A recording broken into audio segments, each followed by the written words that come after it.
Amada iglesia de nuestro Señor Jesucristo, muy buenas tardes, qué gusto. A mi hermano Caleb mucho le gusta decir, estamos los que tenemos que estar, ¿verdad? Gracias a Dios porque estamos. Y bien, pues como usted bien sabe, en la actualidad ya casi nadie lee el periódico. Yo creo que si le preguntamos a los niños si conocen el periódico, es posible que nos digan que no, ¿verdad? Pero este periódico era el medio de comunicación masivo, popular, ¿verdad? Y yo veía a muchas personas en un café sentaditos leyendo su periódico, comentando precisamente las noticias. Pero hoy de manera más rápida todavía, estas noticias llegan a través de lo que conocemos que es el internet, ¿verdad? O bien por las redes sociales. Y lo que encontramos, lo que escuchamos, lo que comunica constantemente esas noticias es el miedo por lo que sucede, la incertidumbre por el futuro. Se están deshielando los polos de la tierra, ¿verdad? Lo que le espera. Y todo esto que escuchamos muchas veces nos hace vivir bajo presión. ¿Sí? Sí, con ese tipo de noticias se vive bajo presión continua. Hay una esperanza incierta en medio de estas noticias. ¿Por qué? Porque la gente tiene miedo de perder su empleo. La gente tiene miedo de las enfermedades y perder su salud. Además, expresa su miedo por el futuro precisamente de sus hijos. Tiene miedo además de la inestabilidad política o económica. Y esto es lo que nos hablan las noticias todos los días, ¿verdad? Vivimos en una cultura que busca desesperadamente a qué anclarse. Busca tener una esperanza, pero que parece perderse en la duda, parece perderse en la incertidumbre. En nuestro lenguaje diario solemos usar la palabra esperanza y la utilizamos de una manera muy débil. Decimos, espero que el clima mejore, o espero que hoy no llueva. Espero que la medicina me haga efecto, o espero salir de esta deuda, espero conservar mi trabajo. La constante de esta esperanza del mundo es espero.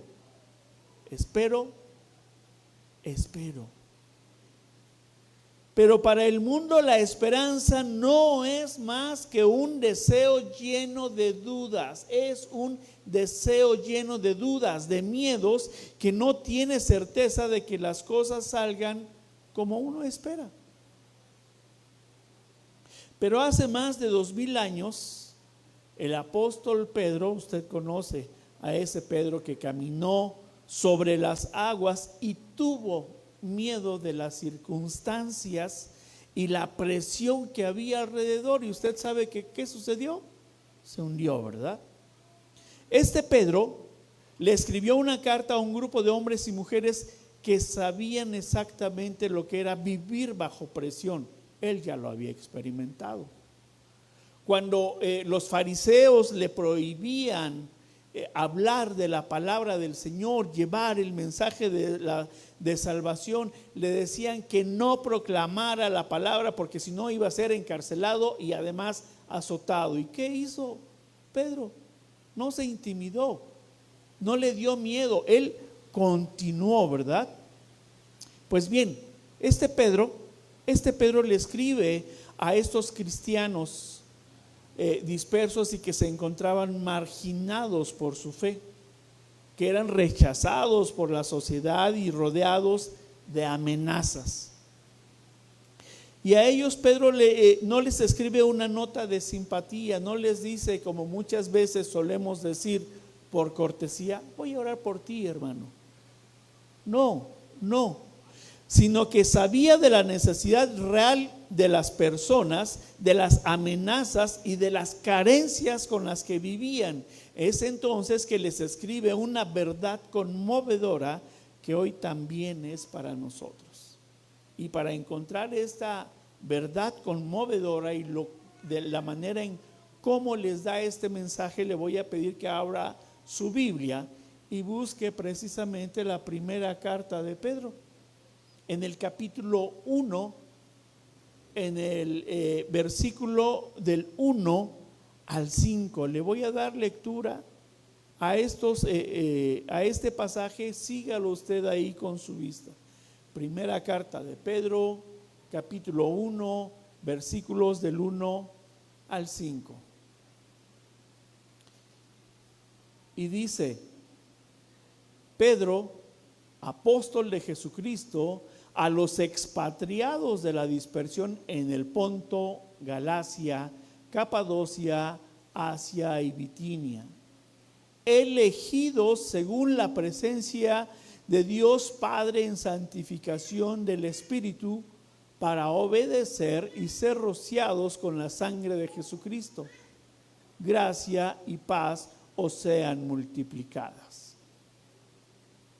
Bendito el Dios y Padre de nuestro Señor Jesucristo, que según su grande misericordia nos hizo renacer para una esperanza viva por la resurrección de Jesucristo de los muertos, para una herencia incorruptible, incontaminada e inmarcesible, reservada en los cielos para vosotros, que sois guardados por el poder de Dios mediante la fe, para alcanzar la salvación que está preparada para ser manifestada en el tiempo postrero.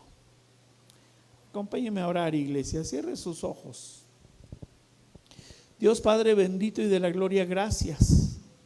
Gracias porque siempre tú estás presente en nuestras vidas, Señor, en las circunstancias que estamos viviendo, en las buenas y en las malas, decimos, Señor, pero en esas circunstancias difíciles que vivimos, en esas tormentas, en esos desiertos, en esa desesperanza, tú estás presente con nosotros, Señor, y es el consuelo que hoy tenemos, que eres tú esa esperanza viva a la que podemos acudir.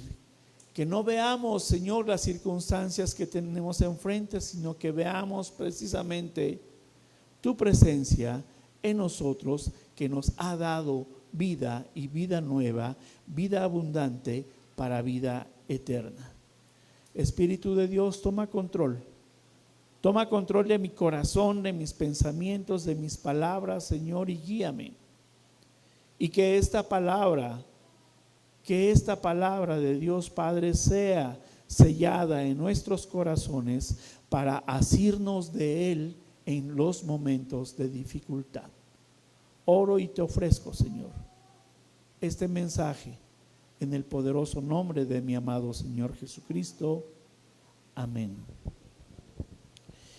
Muy bien, pues iglesia, hoy estaremos iniciando una nueva serie de mensajes que compartiremos precisamente de la primera carta del apóstol Pedro, todo el capítulo 1, para que descubramos, sin importar cuán inestable se vuelva el suelo en que pisamos, porque a veces nos movemos, ¿verdad?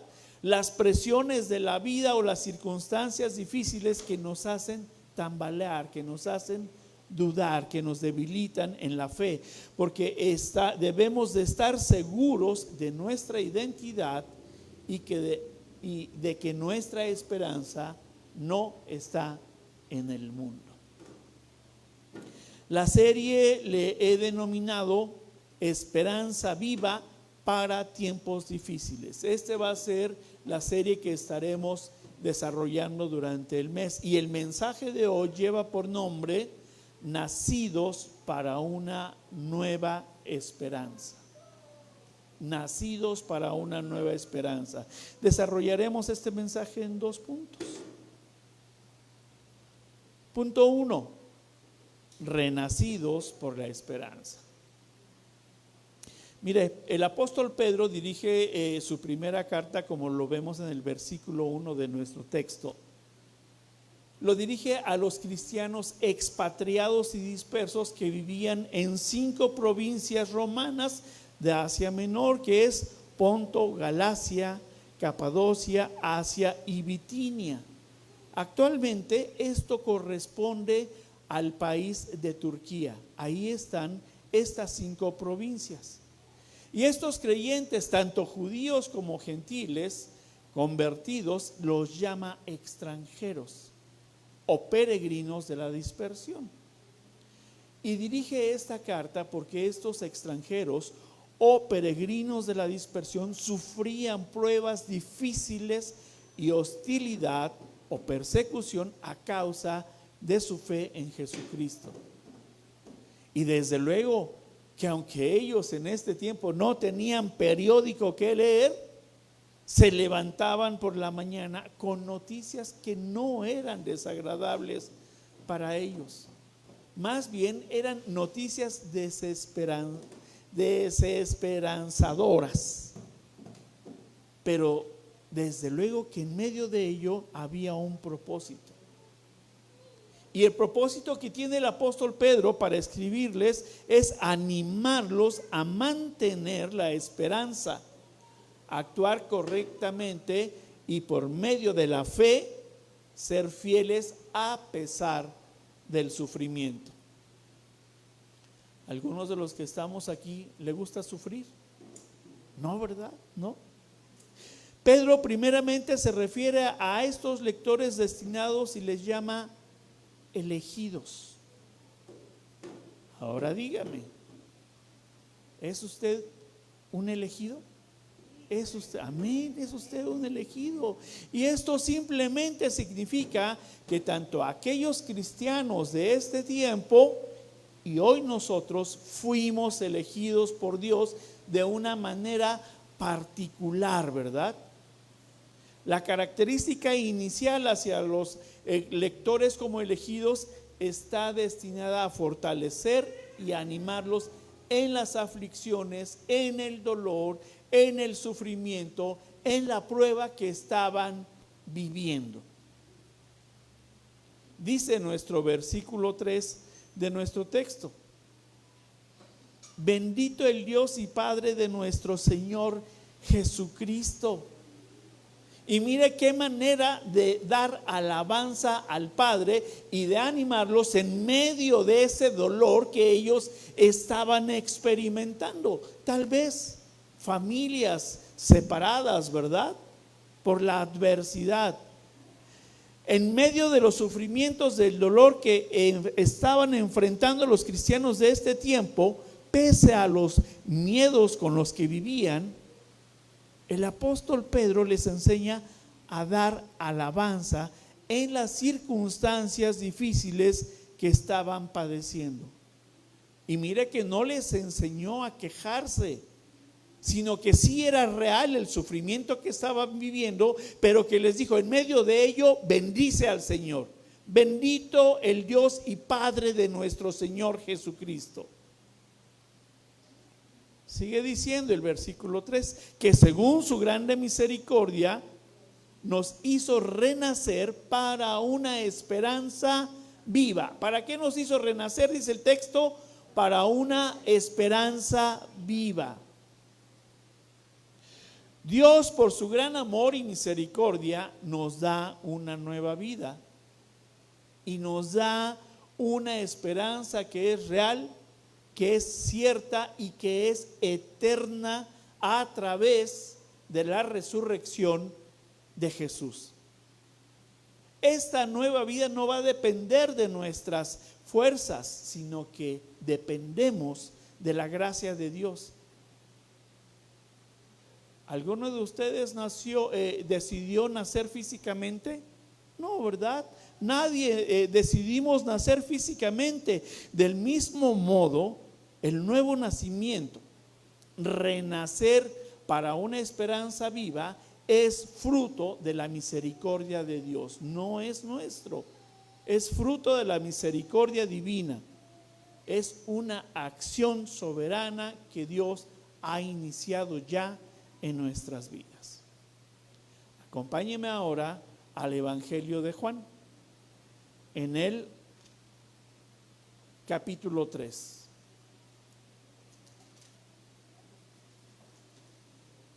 En el capítulo 3, versículo 3. Y dice: respondió Jesús y le dijo: de cierto te digo, que el que no naciere de nuevo no puede ver el reino de Dios. Usted conoce perfectamente este pasaje, ¿verdad? Y le preguntó asombrado Nicodemo: ¿cómo es que entonces tengo que entrar nuevamente al vientre de mi madre y nacer? No es decisión humana, es decisión del Señor, ¿verdad? Nacer de nuevo significa recibir una transformación espiritual profunda que solo Dios puede llevar a cabo. Tenemos entonces que, de acuerdo a la misericordia de Dios, el nuevo nacimiento nos hizo renacer de nuevo, sí, para transformarnos, pero dese cuenta de la importancia, sí, para transformarnos y que podamos ver y entrar en el reino de Dios. Si no hay este nuevo nacimiento, no podemos ver ni entrar en el reino de Dios. De manera que debe de haber una transformación espiritual. Nos hizo renacer para una nueva esperanza. Y esta esperanza es viva. Y esa esperanza cierta y verdadera tiene nombre. Y ese nombre es Jesucristo, porque Jesucristo es nuestra esperanza viva. Y esta esperanza viva no es una filosofía humana, hueca, vana, sin probabilidades, no. Una nueva esperanza viva tampoco es una religión como las que el hombre ha creado. Una nueva esperanza viva no es un concepto o idea de su propiedad de esta mente que tenemos, ¿verdad? No, no es producto de la mente humana. Nuestra nueva esperanza es viva porque está ligada a una persona viva. Y esto fue por medio de la resurrección de Jesucristo.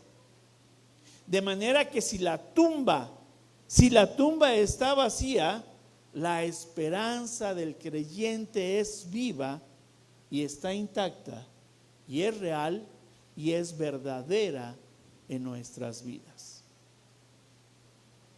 Somos renacidos, sí, somos renacidos para una nueva esperanza. Y esto sí debemos de tenerlo muy claro, que es una esperanza cierta, viva y real para los tiempos difíciles que vivimos en el paso temporal de esta tierra. Al recibir nosotros la vida espiritual de Dios mediante la resurrección de Jesucristo, ¿qué es lo que va a suceder con el creyente? Va a abandonar la oscuridad precisamente de esa vida que estaba viviendo y va ahora a recibir una seguridad, una esperanza viva que tiene que ver con la vida eterna, que tiene que ver con la vida transformadora. Y la seguridad eterna no es una posibilidad o una probabilidad en el mundo, a pesar, escuche bien, de las dificultades, sino que es una realidad viva en nuestros corazones, que creemos que hemos nacido de nuevo para ver el reino de Dios. Ese es el ánimo que les da el apóstol Pedro a estas comunidades de creyentes dispersas. ¿Estás sufriendo? Sí. ¿Estás siendo perseguido? Sí. ¿Te están matando por causa del Señor Jesucristo por predicar la palabra? Sí. pero alaba al Padre en medio de ello. Sí vives tiempos difíciles, pero tienes un real motivo por el cual vivir y seguir adelante. De manera que la nueva esperanza viva del cristiano no es tan solo un adorno doctrinal que debamos de aprender, no es tan solo una idea, sino que la esperanza tiene que ver con la resurrección misma de Jesús fluyendo en ella. La desesperanza, por el contrario, es el resultado natural de buscar seguridad en las cosas del mundo que sabemos que son pasajeras, que son temporales y que vemos y tocamos, pero que finalmente son mortales. De manera que tu esperanza ante la desesperanza que estás viviendo, que estás experimentando, tu esperanza sigue viva porque Cristo vive en ti. Cristo vive en ti y esa resurrección es la que nos da esa esperanza viva. Punto número 2. Patrimonio incorruptible. Y dice el versículo 4 de nuestro texto base: para una herencia incorruptible, incontaminada e inmarcesible, reservada en los cielos, ¿para quién? Para nosotros. ¿Sí? Una herencia. Tenemos y sabemos que tenemos vida eterna, ¿verdad? Pero ahora vamos a hablar de esta herencia precisamente. Mire, los padres, nuestros padres, normalmente piensan en dejar una herencia a los hijos, ¿verdad? Nuestros padres, ahora nosotros como padres, a nuestros hijos. Queremos dejarles una herencia y en el ámbito legal, bueno, una herencia es el conjunto de bienes con los que se cuentan derechos, además de las deudas que una persona deja al morir y que van a pasar a sus familiares o herederos. Y desde luego que el testador de esta herencia lo que está dejando son bienes materiales que sabemos temporales, susceptibles de destrucción, que se acaban, son finitos.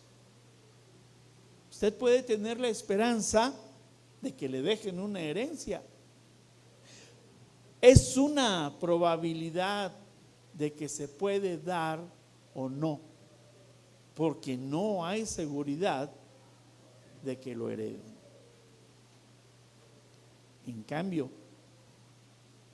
en la herencia de la que nos está hablando la palabra en este pasaje dice, una herencia incorruptible.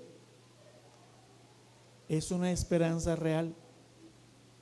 Lo incorruptible descubre aquello, revela aquello que no se echa a perder, que no se destruye con el tiempo ni con agentes externos. Permanece, ¿verdad? Permanece.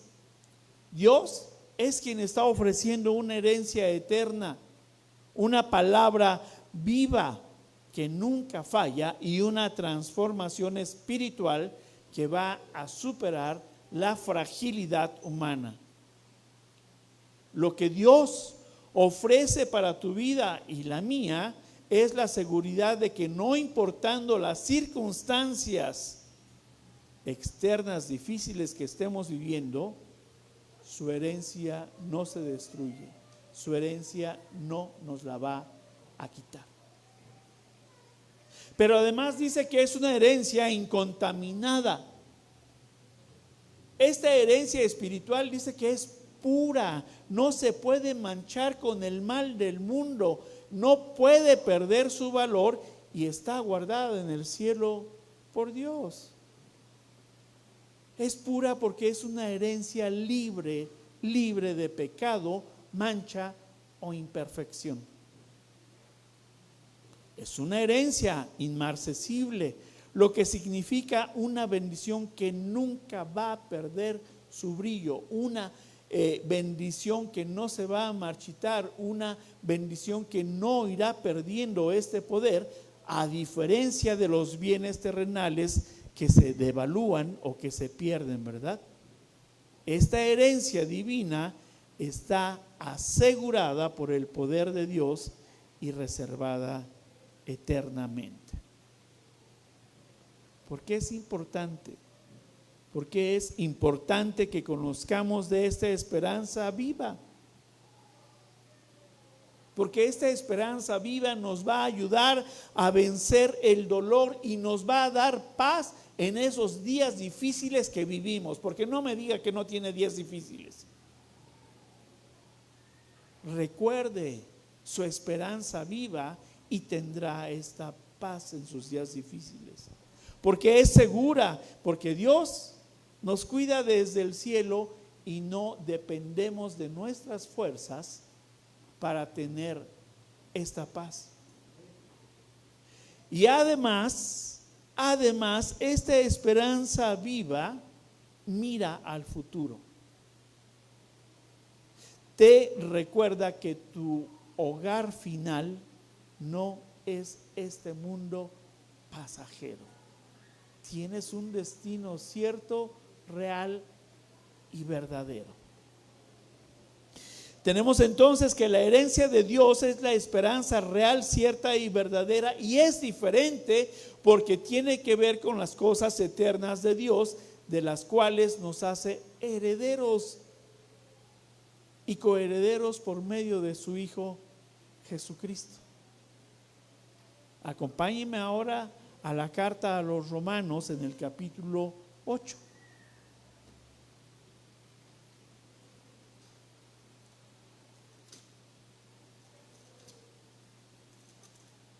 Romanos capítulo 8, versículo 17.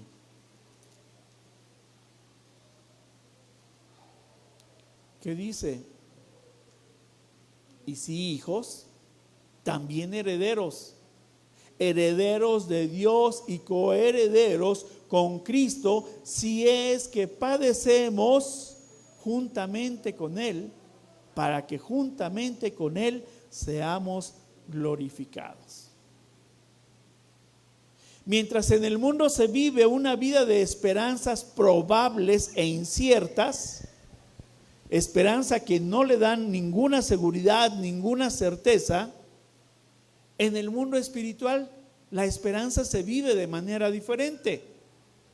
Vivimos en el mundo, pero hoy ya no hacemos las cosas del mundo, ¿verdad?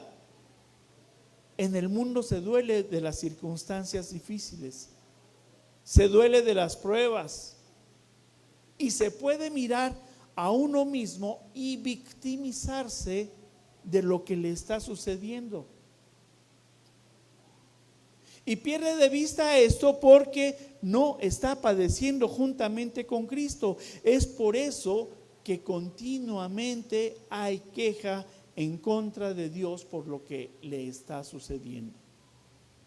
Debemos de tener mucho cuidado con ello y atesorar en nuestro corazón la nueva esperanza que vive en nosotros. Y hoy como cristiano la vida da un giro, ¿verdad? Y fíjese bien que no es tan solo llamarse cristiano, porque el versículo que acabamos de leer dice, y si hijos, no dice y si cristianos, dice y si hijos, hijo de Dios y heredero, ¿verdad? Además coheredero con nuestro Señor Jesucristo. Ya no viva entonces con una falsa esperanza del mundo. Hoy tenemos la seguridad y certeza de que nacimos para una nueva esperanza, de manera que su esperanza está viva, su herencia está reservada en los cielos. No viva más para usted, viva y aliméntese de la palabra y conozca a su Padre Celestial, y lo que tiene para cada uno de nosotros como hijos. Y se dará cuenta que es mucho mayor que cualquier aflicción o sufrimiento que podamos tener en esta vida, en este paso temporal. Dice el versículo 5 de nuestro texto principal, dice que sois guardados por el poder de Dios mediante la fe.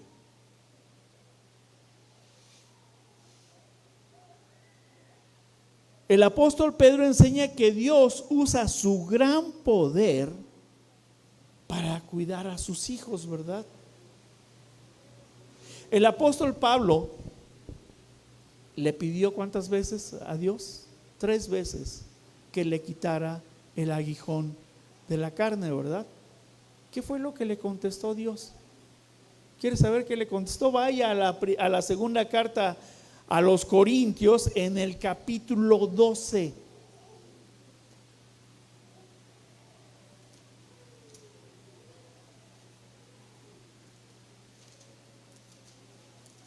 Segunda carta a los Corintios, capítulo 12, versículo 9. Cuando el apóstol Pablo se queja y le pide al Señor que le quitara este aguijón de la carne, nos dice mismo Pablo que le dijo Dios: bástate mi gracia, porque mi poder se perfecciona en la debilidad. Y la debilidad que nosotros vivimos son las pruebas, son los dolores, son los sufrimientos, son las tormentas, son los desiertos. Es todo aquello que nos duele y que podemos quejarnos. Hoy debemos de tener esta certeza de que el poder de Dios que nos guarda nos dice que estamos bien en donde estamos, porque Él se está perfeccionando en nuestras vidas, está formando un carácter de un nuevo nacimiento en nuestras vidas. De manera que nuestra fe es el lazo que nos une a ese poder. Nuestra fe es el lazo que nos une a ese poder de Dios. Si usted no lo cree así, con fe en medio de las pruebas, en medio del dolor que vive, entonces estará sufriendo inútilmente, porque estará sufriendo para usted mismo, victimizándose, y no para que se perfeccione el poder de Dios en usted. Cuando usted no se victimiza e inicia, como lo dice la carta, bendito el Padre de nuestro Señor Jesucristo, y usted le da esta alabanza, el poder del Padre en medio del dolor que estamos viviendo se va a perfeccionar. Porque es Dios quien nos cuida en los momentos difíciles y nos guía seguros hasta el día final. Aun cuando veamos la tormenta que nos ahoga o el desierto que nos hace morir de sed. Recuerda qué fue lo que dijo Jesús: en el mundo tendréis aflicción. Dice, pero no veas la aflicción. Dice, confía, porque yo he vencido al mundo. Esta es la esperanza viva. De manera que lo que nos dice el Señor Jesús es que no veas tus circunstancias difíciles con estos ojos materiales. Más bien dice que las veamos con los ojos espirituales, con los ojos de la fe, para que cada uno de nosotros podamos decir como Pablo: de buena gana me gloriaré más en mis debilidades, para que repose sobre mí el poder de Cristo. No se victimice de las situaciones difíciles que vive, sino dice que gloríate en tus debilidades, para que el poder de Dios repose verdaderamente en cada uno de nosotros. Y ese poder de Dios se va a perfeccionar. Amada iglesia, el mundo, ¿qué es lo que nos enseña? Nos enseña a poner nuestra esperanza en cosas que envejecen, en cosas que se ensucian y que eventualmente desaparecen. Ponemos la esperanza en una estabilidad financiera, ¿verdad? Pero la economía cambia. Ponemos nuestra esperanza en la salud, pero el cuerpo se desgasta. Ponemos nuestra esperanza en las personas, pero las personas fallan. Y cuando aquello en lo que habíamos puesto nuestra esperanza, nuestro corazón tambalea. Toda nuestra vida se desmorona con ello. Pero porque el mundo nos da falsa esperanza. Falsa esperanza. Queremos ese deseo, lo acariciamos, pero no es real ni cierto en su vida de que esa esperanza que usted confía en el mundo se dé. Por eso hoy es que la palabra ha venido a reajustar nuestra mirada. Pedro nos recuerda que no somos huérfanos espirituales a la deriva en este mundo de aflicción. Nos recuerda que somos hijos de Dios, porque somos elegidos por el Padre, somos santificados por el Espíritu y lavados por la sangre de Jesucristo. Tu vida no está en control ni de la casualidad, ni de las circunstancias que estás viviendo, mucho menos, como existe la expresión, mucho menos de la mala suerte. Tu vida está en manos de Dios, quien es tu Padre Celestial. No eres tan solo un cristiano, eres hijo de Dios. Dios no prometió una vida cristiana sin aflicciones, o que camináramos en nuestro paso temporal por esta tierra sin tormentas. Tampoco nos dijo que íbamos a tener una vida próspera si le seguíamos, ¿verdad? Pero lo que sí hizo es que nos prometió y garantizó un destino. Tu herencia, de esta herencia que habla la palabra, no se puede devaluar, no se puede contaminar y jamás va a perder su brillo o su gloria, porque no está guardada en la tierra. La herencia de cada uno de nosotros está reservada en los cielos, y lo más maravilloso es que el mismo Dios que custodia esa herencia en los cielos, que la está cuidando, que la está guardando, está custodiando también tu vida, guardándote a ti, que eres su especial tesoro aquí en la tierra. Hemos nacido para una nueva esperanza. Recuerda que nuestra esperanza no es ni filosofía humana o una idea que se nos venga a la cabeza. Tampoco es optimismo emocional, no. Nuestra esperanza es viva porque la tumba está vacía y Jesucristo reina a la diestra del Padre. Nuestra esperanza es viva porque el Señor se ha revelado a nosotros por medio de su palabra para darnos a conocer estas verdades, y que estemos aferrados a la palabra, que en medio de la dificultad Él estará. Enfermedad, incertidumbre, economía, las deudas que tenemos en ocasiones. El Señor está en control. no usted. Y deje ese control al Señor para que su poder se perfeccione en nuestras debilidades. Póngase de pie, iglesia.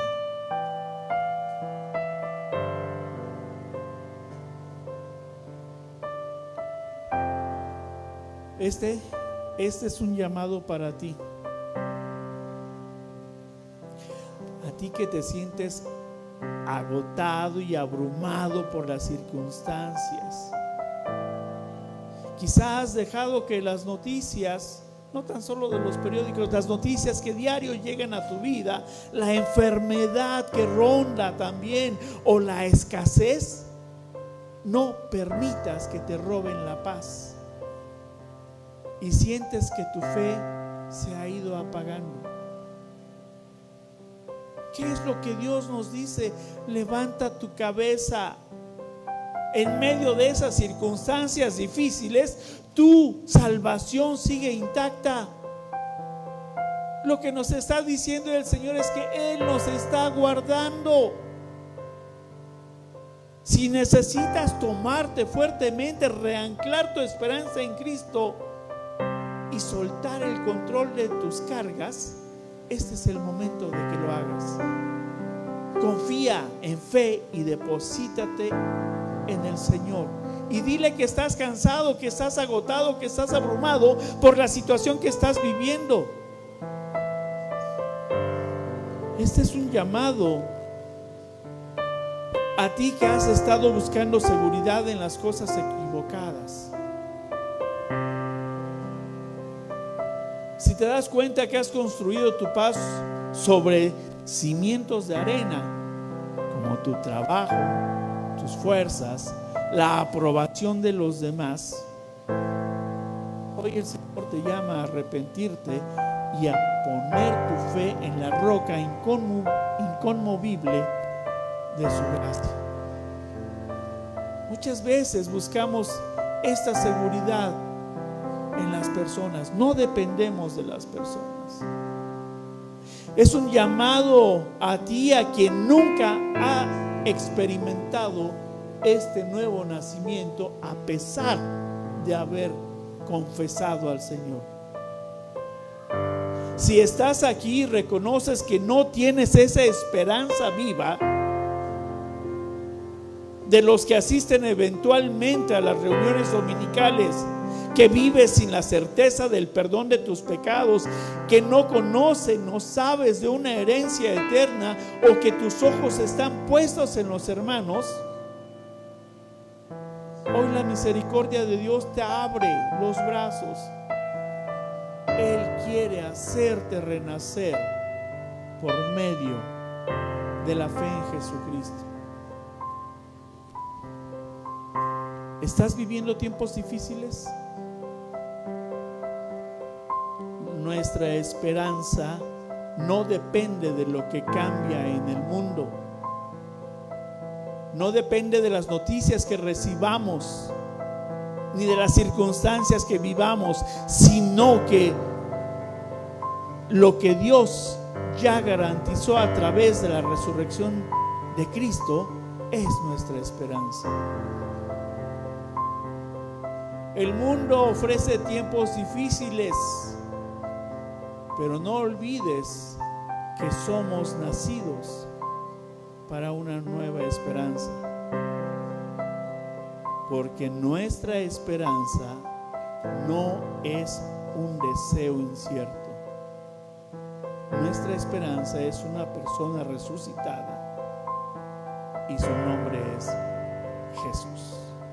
Ahí pongamos nuestra mirada.